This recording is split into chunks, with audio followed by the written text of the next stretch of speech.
All right, so you're with us for a deep dive, and today's document, the Continuing Appropriations and Extensions Act of 2025. Now, I know what you're thinking. Not exactly a page-turner, right? Well, it's not exactly light reading material. Yeah. But trust me, there's some seriously interesting stuff buried in here. Yeah, think of it as like the instruction manual for keeping the entire U.S. government running. Yeah, that's a good way to put it. It's way more than just a budget. You can actually glean a lot about current priorities, political maneuvering, and maybe even a little bit of drama from this thing. Ooh, I like the sound of drama. So we're working with excerpts from the actual public law document here, which I'll admit it can be pretty dense, but that's what you have us for. That's right. So before we get to all the juicy details, let's set the stage a little bit. What exactly is a Continuing Appropriations Act, and why do we even need one? Okay, so imagine this. Congress is arguing over the budget for the next fiscal year, which, by the way, in this case is 2025. They can't agree, the deadline is looming, and if they don't figure something out, bam, government shutdown. Ooh, that sounds bad. It's chaos. National parks close, essential services are disrupted. No, thank you. Yeah, nobody wants that.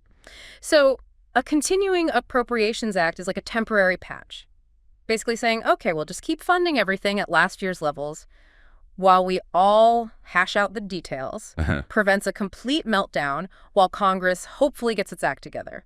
Okay, so it's like keeping the lights on. Yeah. Literally, for all those departments and agencies we see listed in this document, we're talking agriculture, defense, homeland security, the whole shebang. But it's not a blank check, right? No, definitely not. This particular Continuing Appropriations Act specifically states that it expires on December 20th, 2024. So that puts a fire under Congress to actually pass a proper budget before the clock runs out. There are other restrictions, too. No starting any brand new projects. And the Department of Defense can't just suddenly increase production rates beyond what they had in 2024. Checks and balances. Gotta love it. But here's where it gets really interesting. This act also extends a ton of existing programs and authorities. So it's actually way more impactful than just keeping the lights on. Oh, yeah. That's where the act gets really juicy. It gives us a peek into what Congress is most concerned about, what they want to keep going, and where they might be stalling for time. Ooh, okay. So spill the tea. What are some of the juiciest bits? Well, one thing that jumped out at me right away, funding for the presidential transition, which seems a little odd considering the election already happened. Wait a minute. Why are we still talking about transition funds? Did something happen in 2024 that we need to know about? Right. It definitely makes you wonder. Yeah. But think about it. A smooth transition of power is crucial. This money makes sure that the outgoing administration can properly wind down, preserve records, and transfer everything over to the new team. Think about all the confidential documents, security clearances, classified briefings that need to be handled carefully. It's like a relay race, but instead of a baton, they're passing the nuclear codes. Exactly. High stakes. And to make things even more intriguing, the Act mentions proportional funding for 2 or more possible apparent successful candidates. Now, what happened in 2024 that made that necessary? Ooh, yeah. Was it a super close election? A legal challenge? Something even more dramatic?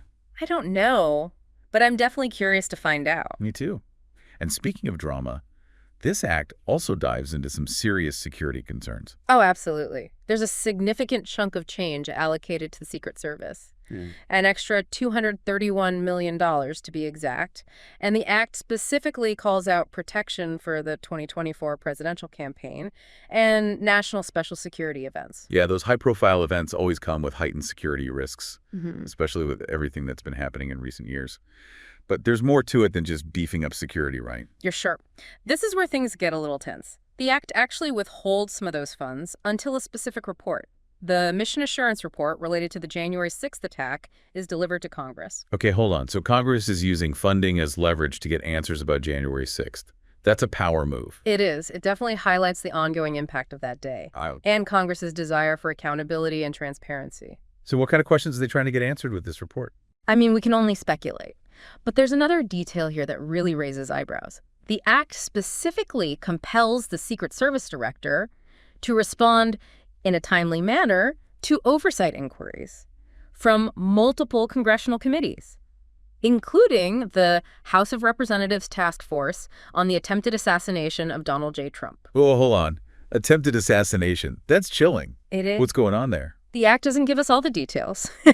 But it definitely suggests that there are ongoing investigations and maybe some political maneuvering happening behind the scenes. Okay, this is getting good. It's like a political thriller playing out in budget line items. You said it. And it's a reminder that even the most seemingly mundane government document can reveal a lot about the underlying tensions and power dynamics at play. Absolutely. And sometimes this act looks beyond U.S. borders, too, right? It does, in fact. There's funding allocated to reserving flood storage space in it. Wait for it, Canada. Canada? Seriously? What's that about?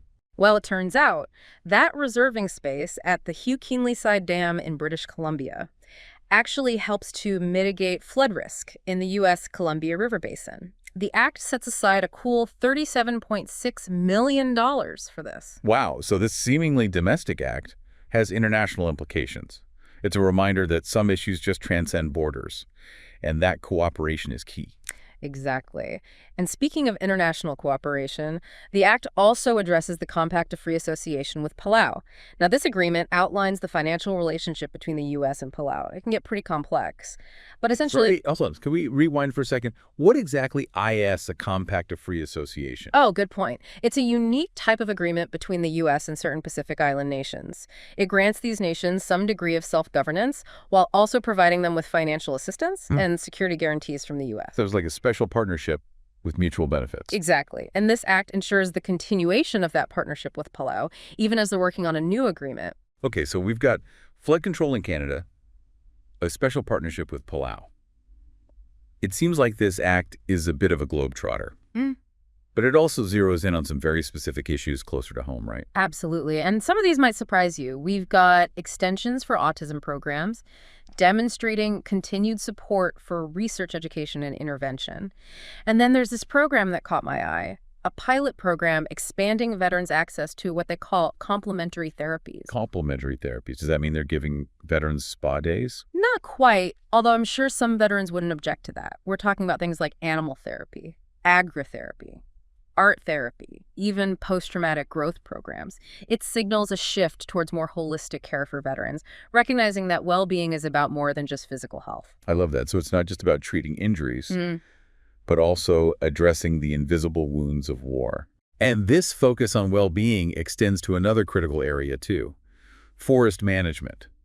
The Act extends the Good Neighbor Authority, which allows the Forest Service to team up with states on all sorts of forest management activities. Super important, especially with the increasing threat of wildfires. And on a global scale, there's a temporary extension of the Food for Peace Act, which highlights the U.S.'s ongoing commitment to providing food aid around the world. Wow, this act is all over the map, literally. Yeah. We've gone from Canadian dams to veterans' mental health to global food aid.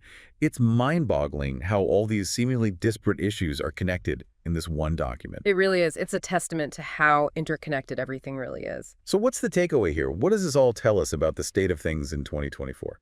Well, it seems like Congress has got a lot on its plate right now. We see them prioritizing security in the wake of January 6th, navigating delicate international relationships, and trying to address complex domestic challenges. And it seems like they're doing a lot of extending rather than making firm decisions on some of these issues. Is that a sign of strategic planning, or just kicking the can down the road? That's the million-dollar question.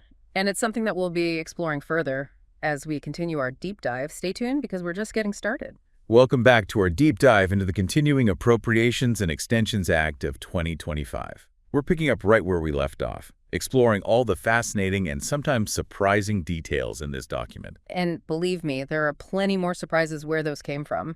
This act is like a treasure trove of insights into how the government actually works. Last time we uncovered funding for post-election presidential transitions, heightened security measures tied to the January 6th attack, even flood control in Canada. Oh, yeah. And we talked about those intriguing complementary therapies for veterans. I'm curious to see what other unexpected gems we unearth today. Well, let's dive right in. One section that caught my eye focuses on EBT benefit fraud prevention. Ah, yes. This section highlights the government's efforts to safeguard the integrity of essential programs like SNAP, which a lot of people know as food stamps. It's so important to make sure those benefits are actually reaching the people who need them most. Absolutely. And the Act takes this very seriously. It mandates a comprehensive report from the Comptroller General, who's basically the government's top watchdog. This report's going to examine the risks and vulnerabilities of the entire EBT payment system from top to bottom. So they're looking for any potential weaknesses that could lead to fraud and abuse. Exactly. The report will assess how the Department of Agriculture is managing payment system security, comparing it to industry best practices. It's like a security audit for a program that millions of Americans rely on. And it's not just a federal issue, right? The report also looks at how states, retailers, and other entities are managing those risks. You got it. It's a multi-layered approach, recognizing that everyone involved has a role to play in making sure the system is secure and protected against fraud. Reminds me of that old saying, it takes a village. Speaking of working together, we also saw some provisions related to forest management. Right. The Act extends the Good Neighbor Authority, which, as we mentioned before, allows the Forest Service to partner with states on critical forest management activities. So it's all about preventing those devastating wildfires Yeah. that we've been seeing more and more of. That's definitely a major goal, but it's broader than that. The Act acknowledges the importance of collaborative forest management, not just for wildfire prevention, but also for things like resource conservation and maintaining overall ecosystem health. It's a proactive approach to protecting one of our most precious resources. Now let's shift gears a bit and talk about something a little more sensitive. The Act addresses the ongoing situation in Hong Kong. Right. It specifically extends the Hong Kong Human Rights and Democracy Act, which shows the United States' continued commitment to monitoring the political landscape there. This act was initially passed a few years ago Yeah. in response to concerns about the erosion of autonomy and freedoms in Hong Kong. Exactly. And by extending it, the U.S. government is signaling its ongoing interest in the region and its support for democratic values and human rights. It's a way of saying, we're watching and we care. It's a reminder that this seemingly domestic piece of legislation actually has significant international implications. And speaking of international affairs, we can't forget about the Compact of Free Association with Palau, which, as we explained earlier, is this unique agreement. It's a fascinating agreement, isn't it? The Act serves as a bridge between the existing agreement and a new one that's still being negotiated. It ensures that all the essential programs and services outlined in the Compact can continue uninterrupted, maintaining that vital relationship between the U.S. and Palau. So it's all about ensuring a smooth transition and upholding our commitments, even as the details are being worked out. Precisely. It really highlights the complexities of international diplomacy and that delicate balancing act required to maintain these important relationships. It seems like this act is constantly pulling us in different directions, from domestic issues to global concerns. But there's one recurring theme that really stands out to me: the unwavering support for veterans. Yeah, you're absolutely right. Veterans Affairs are a constant thread throughout this act, and rightfully so. We already talked about expanding access to those innovative complementary therapies, but there's so much more. Give me the details. I'm always eager to hear about initiatives that support our veterans. Well, the Act extends a number of really crucial programs aimed at supporting veterans' well-being, including provisions for housing assistance, mental health services, even transportation to and from VA facilities. They're really trying to cover all the bases. It sounds like a really comprehensive approach to addressing the diverse needs of our veterans. What are some specific examples? For instance, there's an extension of the authority to provide assistance for specially adapted housing for disabled veterans who are temporarily residing with family members. That's so important. It ensures that they have access to safe and accessible housing while they're getting back on their feet. Yeah. Or transitioning to more permanent living arrangements. Exactly. And the Act also extends funding for the Homeless Women Veterans and Homeless Veterans with Children Reintegration Grant Program. This program is specifically designed to help veterans and their families overcome the challenges of homelessness and find stable housing. It's heartbreaking to think of any veteran facing homelessness, especially those with families. It's good to know that there are programs in place to help them get back on their feet. And it's not just about providing a roof overhead. The Act also extends authority for treatment and rehabilitation for seriously mentally ill and homeless veterans. They're recognizing that mental health is just as important as physical health, especially for those who have served our country. It's a reminder that the wounds of war aren't always visible. Access to mental health care is absolutely crucial for veterans. Absolutely. And the Act underscores that commitment by ensuring continued funding for programs that provide specialized mental health care and support services. It's really heartwarming to see this level of attention being paid to the well-being of our veterans. They deserve all the support we can give them. I completely agree. And it's not just about direct care. The Act also addresses oversight and accountability within the Department of Veterans Affairs. There's an extension, for example, of the testimonial subpoena authority of the Inspector General. Testimonial subpoena authority. That sounds pretty serious. What does that mean exactly? It means the Inspector General has the power to compel people to testify and provide evidence during investigations. It's a powerful tool for ensuring transparency and holding people accountable within the VA. So it's about making sure the system is working as intended. Yeah, And the veterans' interests are being protected. exactly. It's about maintaining the integrity of the system and rooting out any wrongdoing that could harm veterans or misuse taxpayer dollars. This deep dive is really highlighting the multifaceted nature of government operations. We've gone from ensuring the integrity of benefit programs, to supporting veterans' mental health, to wielding investigative powers within the VA. It's amazing how it all ties together. It really is. It's like peeling back the layers of an onion, revealing all the intricate mechanisms that keep the country running. And just when you think you've got a handle on things, there's another layer to uncover. Well, I'm ready for the next layer. What else does this act have in store for us? Welcome back. It's the final stretch of our deep dive into the Continuing Appropriations and Extensions Act of 2025. It has been quite a journey. It really has. From election security to veterans' health to international agreements, this act has taken us all over the map, literally and figuratively. And just when we thought we'd explored all the major areas, this act throws us a curveball. It wouldn't be a proper deep dive without a few surprises along the way. That's true. So what's the unexpected twist this time? Well, tucked away in the midst of all these complex provisions, we find a section dedicated to supporting Paralympic and Olympic athletes. Wait, seriously? It feels like we've gone from tackling global crises to cheering on Team USA. I know, right? But there's a really fascinating connection here. The Act extends and modifies a program that provides monthly assistance allowances to disabled veterans who are training for the Paralympics and Olympics. So it's about supporting those incredible veterans who are pursuing athletic excellence, even after their service. Exactly. And get this, the Act actually increases the authorized funding for this program, showing a real commitment to helping these athletes reach their full potential. That's amazing. It's so inspiring to see the government recognizing their dedication and talent. It really highlights the importance of inclusivity Yeah. and the belief that everyone deserves a chance to shine, regardless of their background or any challenges they may face. And it makes me think about how this act, in a way, is all about providing opportunities and support where it's needed most. That's a great point. We've definitely seen that throughout this deep dive. From funding food assistance programs to ensuring veterans have access to mental health care. It's like a safety net. But it's also about empowering people to thrive. And speaking of empowerment, there's one more thing I want to touch on before we wrap up.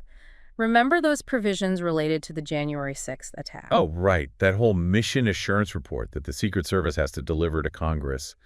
It really made me realize that this act isn't just about doling out money.